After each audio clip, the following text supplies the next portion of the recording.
Now my laptop is up to date, but my computer itself is delayed a little bit. All right. My cell phone is delayed a little bit. All right.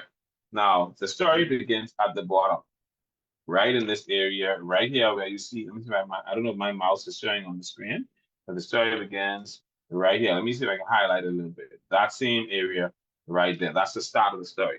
It says, "Help! I just went to check in at Bimini. I was first in the door. The lady wanted to charge me an extra $100 because I was early. I told her I was not early. They showed me the hours of 8 a.m. I said I arrived at 8 a.m. and walked to their office. She kept wanting to charge me the $100. I said no. Then she changed my passport to 30 days. I said I cannot accept that. I said I will check in at West End if they will only give 30 days. She wrote a void in my passport and said they will not allow me to check in at West End. How to get past this? I've already paid the cruising permit. What a day. This is what this person said. Now, from the outset, it sounds like there's an effort to extort this person of $100. That's what it sounds like. We don't know that that's what it is, but that's what it sounds like.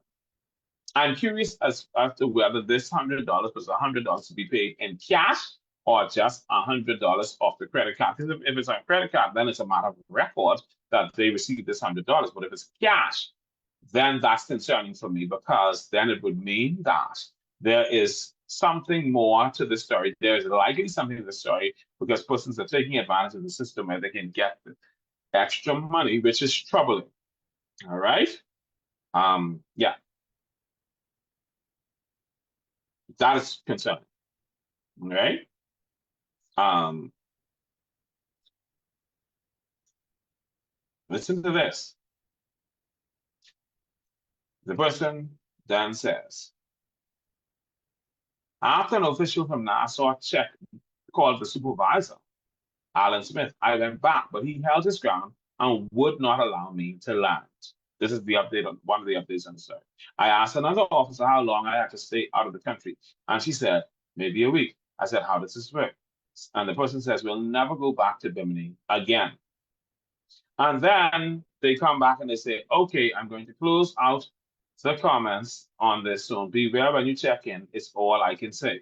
I'm now landed and happy now to enjoy being in the Bahamas and supporting the local businesses. Because they say Saturday checked in and they got the 120 days. Thank you. But why did they have to go through that?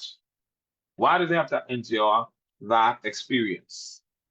I don't understand. That is troubling for me that that individual who is a guest in our country, who obviously you did not feel had any issues, had to go through that particular experience. We are already complaining about the nickel and diming of these people who are visiting our country, and this would be the one. That's troubling for me. And then I started to read some of the comments because there were some persons who were who were concerned about the situation. And then there were some persons who were trying to indulge, who were agreeing with the person being taken advantage of. This person who wrote this story was Glenn Woyler. And Glenn, before he closed the comments, you had a number of persons who commented on this story.